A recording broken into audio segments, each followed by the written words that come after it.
Well, hello everyone. It is with both pleasure and sadness that I welcome you to the last entry of my Jane Austen novel series. Today we are going through Northanger Abbey, first published in 1818. Well, to be exact, it's the last of her official major novels, as she only finished 6 in her lifetime. But trust me, there will be a lot more Jane Austen related content on this channel going forward, so don't you worry about that. So, without further ado, why don't you make yourself comfortable with some tea or cookies or any other refreshment of your choice, and let's get into it.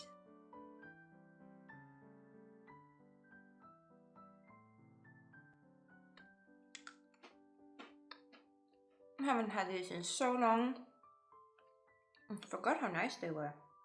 Catherine Morland had always been a wild and adventurous child, but later she grew into enjoying the adventure of novels rather than rolling down grassy hills behind the house. She came from a very big family. She was 1 out of 10 children, and her father was a clergyman.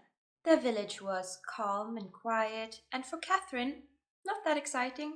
While she is a modest and sweet-natured 17-year-old who could be described as almost pretty sometimes, she dreamed of having her own real-life adventure one day.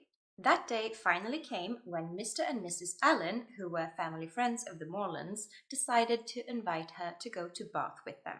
They did not have children of their own, so she would be good company to Mrs. Allen, as well as being given the chance to meet new people. Bath was a bustling metropolis in this time and was famous for its spring water and lively social scene. So it is with much excitement that Catherine sets off with the Allens. Upon arrival in Bath, Catherine and Mrs. Allen go to a ball in one of the assembly rooms. Her first impression, however, was not great. The rooms were crowded, it was difficult to get a seat, and as Catherine soon realized, Mrs. Allen didn't really know anyone. So the first few days in Bath turned out to be quite dull, especially given that she was stuck with Mrs. Allen, who could talk of nothing but her gowns. But thankfully, her luck was about to change. One day in the assembly rooms, Catherine made the acquaintance of Mr. Henry Tilney. He was a handsome young man and a clergyman, just like her father. He was very talkative and witty, and he knew an alarming amount of women's clothing, which gave him an immediate stamp of approval from Mrs. Allen. Catherine danced with him, and she was very happy to have made such a respectable new acquaintance all on her own. She looked for him as they went to the rooms again the following day, but alas, Henry Tilney was nowhere to be seen. But, lo and behold, Mrs. Allen met someone she knew for once. An old school friend of hers, Mrs. Thorpe, began a conversation, and Catherine was then introduced to her eldest daughter, Isabella Thorpe. And Catherine and Isabella hit it off immediately. It didn't matter that Catherine didn't see Henry Tilney again for several days, as her and Isabella did everything together. They had both a strong fondness for horror novels, so they bonded over that. And Isabella was pretty intense as a friend. She loved attention, and she had a very ride-or-die kind of attitude, and Catherine, who didn't have a lot of friends, fell for her charming demeanor. One day, as the girls are out and about, they run into their respective brothers. Catherine's brother, James Morland, and Isabella's brother, John Thorpe. Apparently, they were good friends, so the 4 of them team up for the afternoon. And Catherine noticed quite quickly that the charms of her new friend Isabella did not extend to her brother John. He was coarse and brutish, and he spoke ill of novels, claiming that he had better things to do. It's safe to say that Catherine didn't like him one bit. The worst of all was that John Thorpe insisted on taking Catherine out for a ride in his open carriage the next day, and not only that, he also asked to have her as a dance partner for the ball that evening.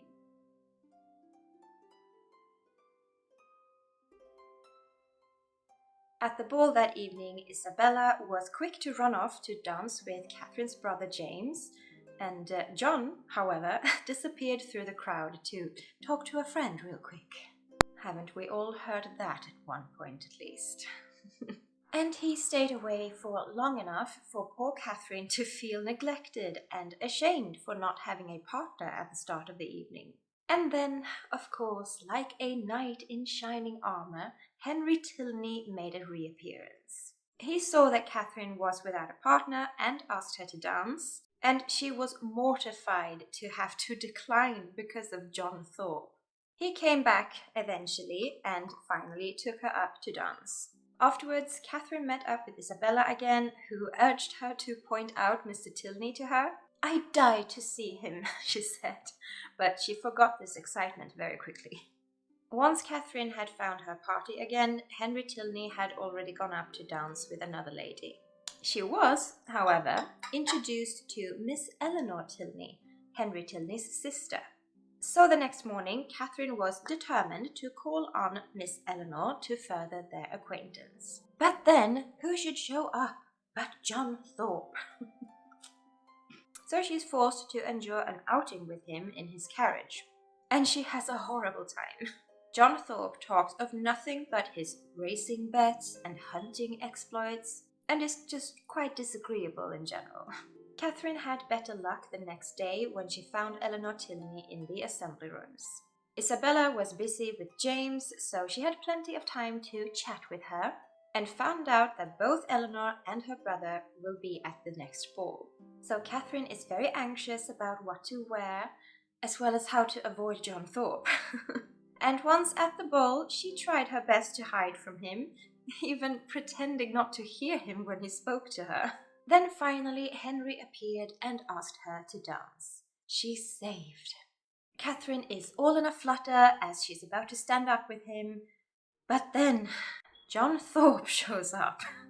"What's the meaning of this? I thought we were to dance tonight," he says. But thankfully he was then washed away by a current of walking ladies. The rest of the evening was very pleasant, and she made plans with the Tilney siblings to meet up for a walk the next day.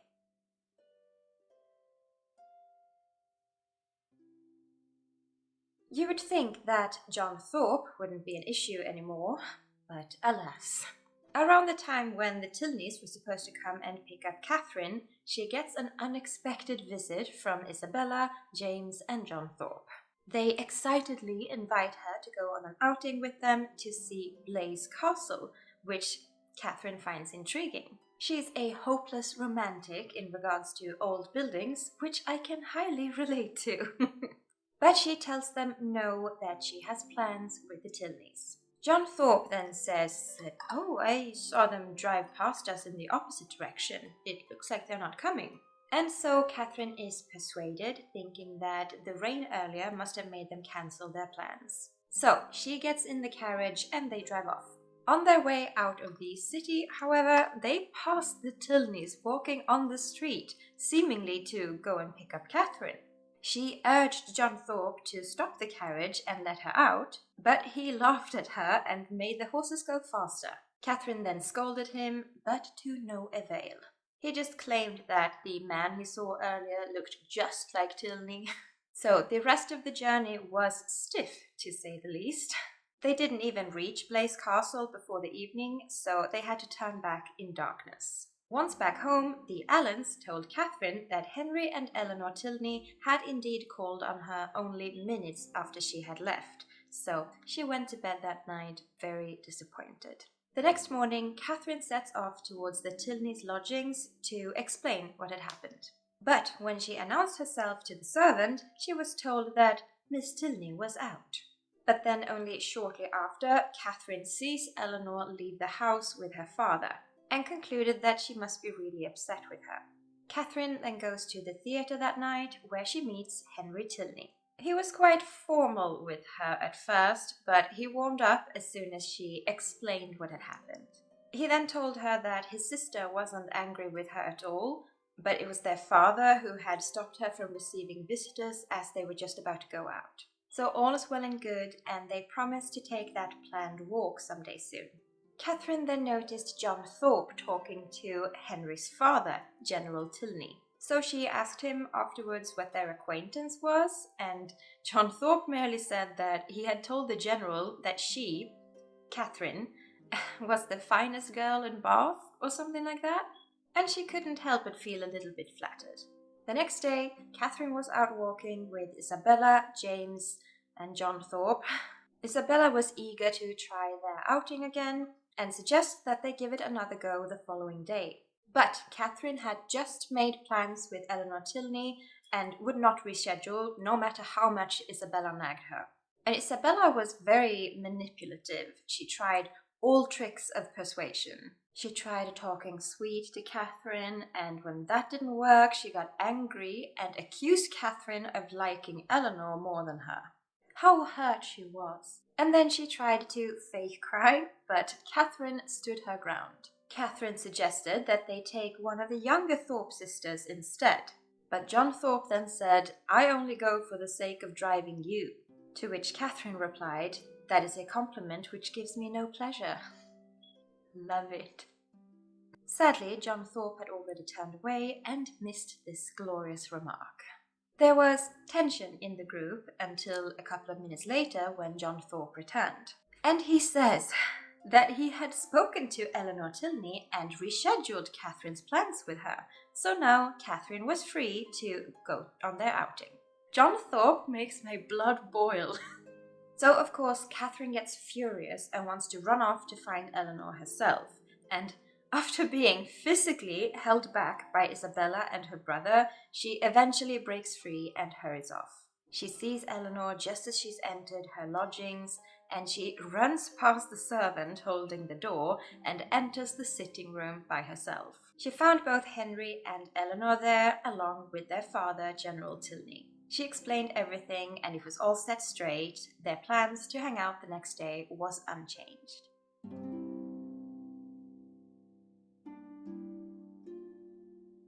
Luckily enough, their plans go off without any hindrance, and Catherine goes for a long walk out in the country with Henry and Eleanor. She talks about the novel that she's currently reading, The Mysteries of Udolpho by Radcliffe.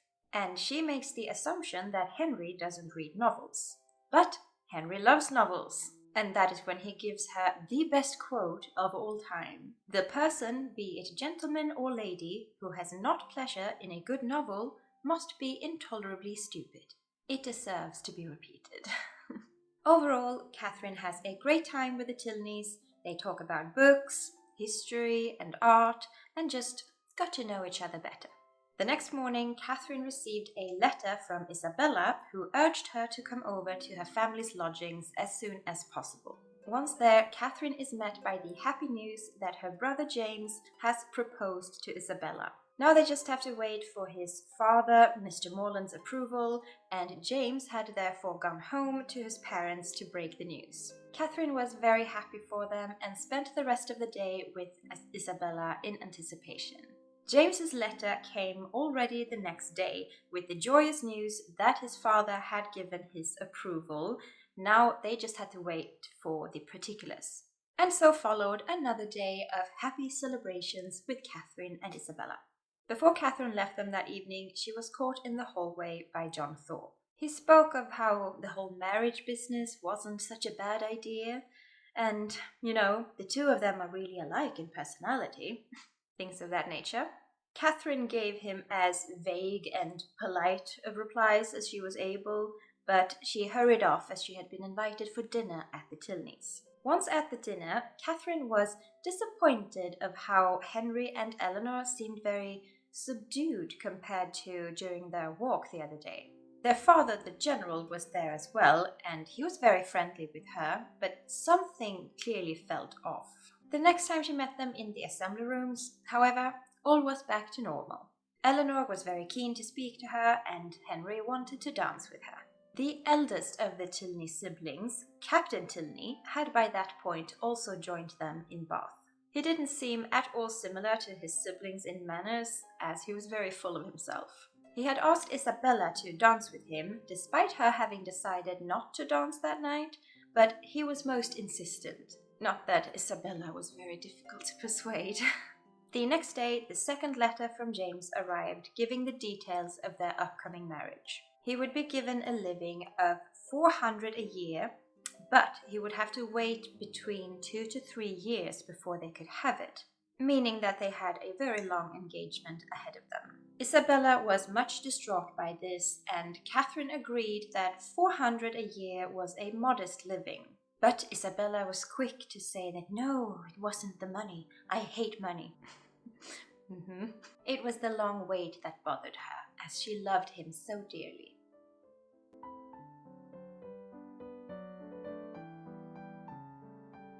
The next morning, Catherine visits Eleanor and learns that they will leave Bath at the end of the week. She is then overjoyed by receiving an invitation to join them in their country home, Northanger Abbey. Catherine, again being super excited about old buildings, asks a lot of questions about the Abbey.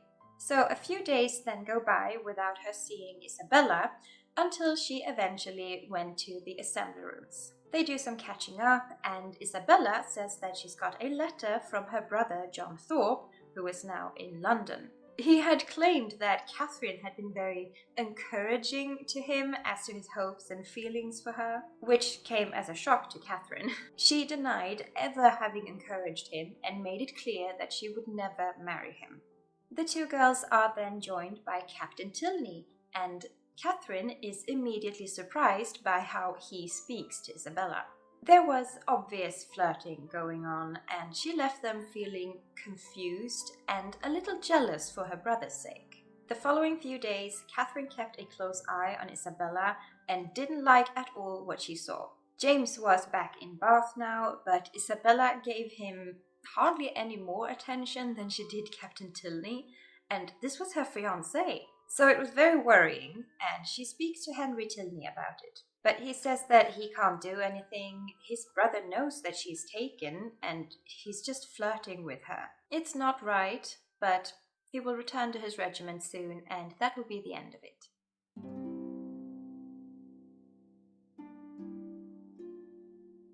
Then it was finally time to travel to Gloucestershire and Northanger Abbey. It was a long journey, but Catherine was happy to spend the tail end of it in an open carriage with Henry. She realized that both Henry and Eleanor were both a lot happier whenever their father wasn't present. Her imagination had been running wild about the Abbey, and so when they finally arrived, she was surprised to find that it was decorated just like any other home. She was led to her room to get settled, as well as getting ready for dinner. There was a large old chest in there, and Catherine wondered what sort of secrets it could hide. After all, she had read many Gothic novels where old chests hide secrets. But upon opening it, she found only some cotton sheets or something like that. Not very exciting. At dinner that evening, she realized just how rigid General Tilney was about meal hours. She had noticed how Henry and Eleanor were very subdued around him, and she was also beginning to feel wary of him. A storm was building up as Catherine came back to her room that night. She got ready for bed, listening to the eerie sounds of the Abbey. She then noticed a cabinet, which she decided to investigate. Again, there could be some juicy secrets in there. She opened the drawers and found them all empty, except for one, where she found some papers. Catherine was just about to read them, but then her candle went out. Frightened by the darkness and the noise of the storm, she hurried to bed. The next morning, she eagerly reached for the papers, but to her disappointment, found only a washing list for gentlemen's clothes, something that a servant would have left behind from a previous guest. So she goes downstairs and finds Henry by himself in the breakfast room. He tells her that he needs to go to his home in Woodston, where he works as a clergyman, and that he'll be back in 2 to 3 days. Catherine is then given a tour of the Abbey grounds by the General and Eleanor. Again, there was something very unpleasant about the General. Eleanor wanted to show her her favorite walking path, but the General didn't want that, and they decided to meet up on the other side. Eleanor then explained to Catherine that it had been her mother's favorite walking path, and Catherine found it strange that the General would have such an aversion to his late wife. This was then further emphasized when Eleanor said that the only portrait they have of her late mother is in Eleanor's room. This pattern continued when they gave her a tour of the interior. Eleanor was about to open a door, but the general stopped her, saying that Catherine had seen enough now, she must be tired. Eleanor later explained, when they were on their own, that the room he had stopped them from entering had been her mother's room. It's the room where she had died 9 years ago. Catherine asked her if Eleanor was with her when she passed away, and she said no. Sadly, she wasn't at home and couldn't return quickly enough. Catherine's mind was racing. What if Mrs. Tilney was actually still alive, but was kept somewhere out of sight in the abbey? She could be held in the old nunnery cells in the ancient part of the abbey. The general certainly seemed cruel enough to do something like that.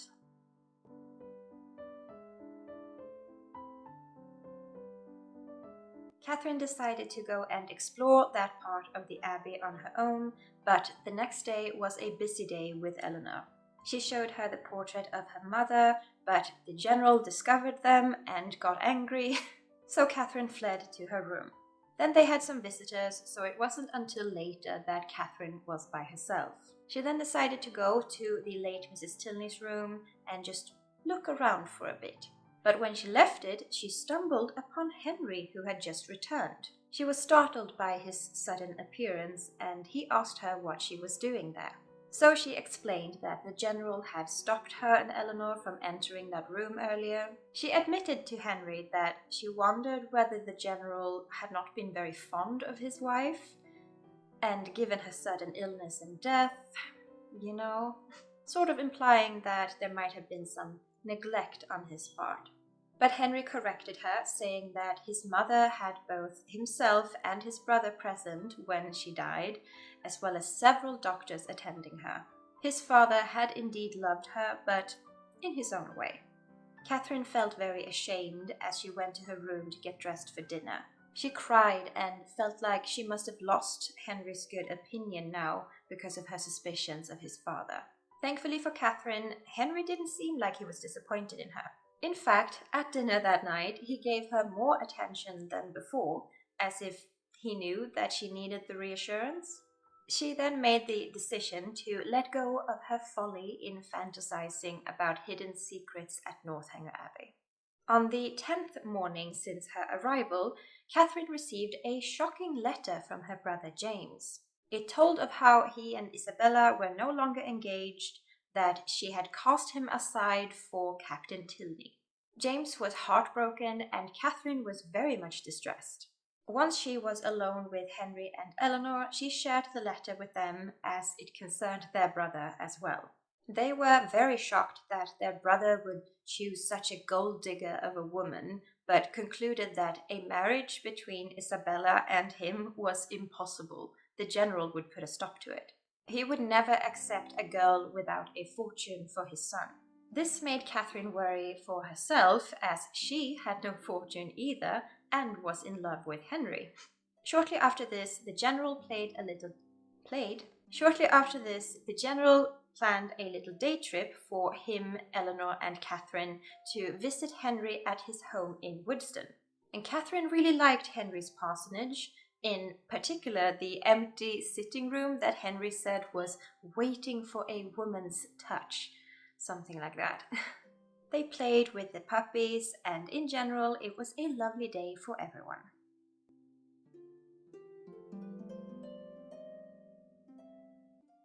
Back at the Abbey the next day, Catherine receives a letter from Isabella. She writes that she's tired of Bath, that Captain Tilney has left, and he spent the last few days tailing some other woman. But not that she cared.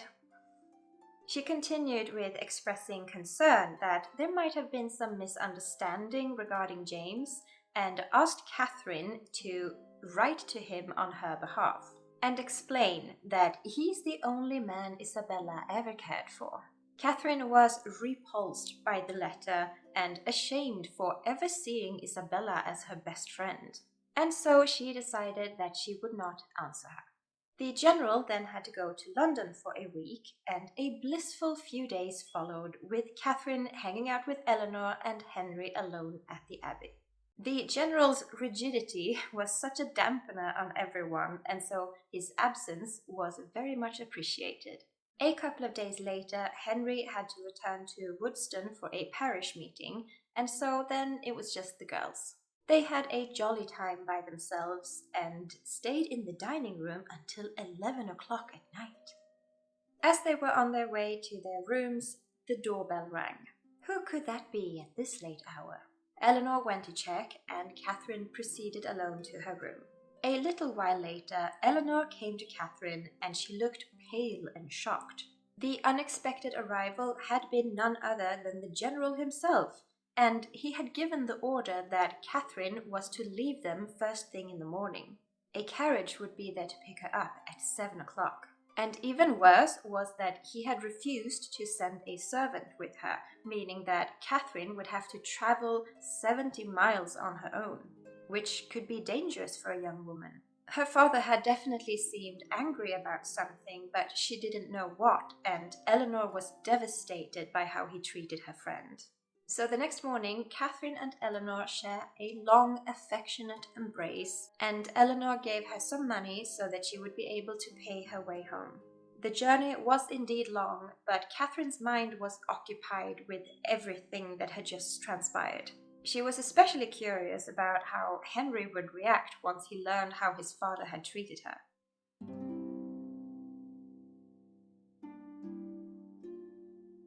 Her family was happy to see her return, although very much shocked by how General Tilney could send a young woman off on her own like that. But life went on. Mr. and Mrs. Allen were back from Bath, so Catherine went to visit them, but overall she was very unhappy. A couple of days after her return, they were all surprised by an unexpected visit from Henry Tilney. He and Catherine go for a walk, and he proclaims his attachment to her, but in a very unusual way. As the book puts it, his affection originated in nothing better than gratitude, or, in other words, that a persuasion of her partiality for him had been the only cause of giving her a serious thought. Isn't that what any young woman would love to hear? He also explains what had happened with his father. He had been in London, where he ran into none other than the infamous John Thorpe. And John Thorpe now felt scorned by Catherine and was trash-talking her quite freely to the general. It turns out that back when they were all in Bath at the theatre, the general had asked John Thorpe about Catherine because he had noticed his sons paying special attention to her. And John Thorpe, who was hoping to marry her himself, had grossly exaggerated Catherine's prospects and fortune. So when they met again in London, he had spoken of her as little more than a gold digger, pretty much, hence the general's sudden anger. Henry, however, expressed his desire to marry her, and her parents consented, but they still needed the approval of the general. So Henry went back to live alone in Woodston, and Catherine stayed at home, crying over his letters. Within a few months, however, Eleanor married some viscount, which put the general in a good mood. So he finally gave his consent to Henry and Catherine. And so they were married within about 12 months of their first meeting. The end.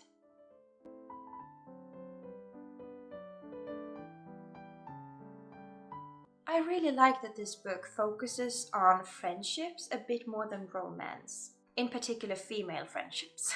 First, we have the whirlwind friendship between Catherine and Isabella Thorpe. They met, discovered that they had one thing in common, meaning books, and suddenly they were best friends. It's intense, fast-paced, and ultimately short-lived. I've had friendships like that too over the years, so I could definitely relate to this. And then, to juxtapose this shallow relationship, we have the slow burn friendship between Catherine and Eleanor. They take the time to get to know each other before proclaiming a certain level of intimacy. So when they do express that, it feels all the more genuine. It's always fascinated me how Jane Austen in the early 1800s could write about human behavior so convincingly that it still resonates with readers centuries later. And the same goes for the romance of the book. that Henry liked Catherine, but ultimately it was her open partiality towards him that made him feel grateful, to use the book's own words, and thus chose her as his wife. It's not passionate, but it's dignified and principled. And it's quite refreshing in a way, as I'm sure this was the reality for many couples back then. Maybe even still. And then we have John Thorpe. This man really made my blood boil. When he went behind Catherine's back to change her plans with Eleanor, my jaw hit the floor. I think he takes the cake as the most unlikable character in all of the novels. Or well, maybe not worse than Wickham. But my point is that there are plenty of John Thorpes out in the world. The bragging, arrogant, self-serving ones, you know? So he doesn't actually feel cartoonish in any way. He feels very human. He had a clear motive for all of his actions. He wanted to marry Catherine. So, in his view, he needed to eliminate any threats to that end goal. Overall, I very much enjoyed this one. It's not my favorite Jane Austen novel, but it was fun and simple. And it did not remind me of Pamela, so that's always a good thing. But now I'd like to know what you all think. Leave any and all of your thoughts in the comments below. If you enjoyed the video, then please give it a thumbs up and subscribe to the channel, as I would really appreciate that. For the next one, I will be reviewing the Northanger Abbey movie adaptation from 2007, just so you know, in case you want to watch it beforehand. Thank you all so much for watching today, and I hope to see you back next time.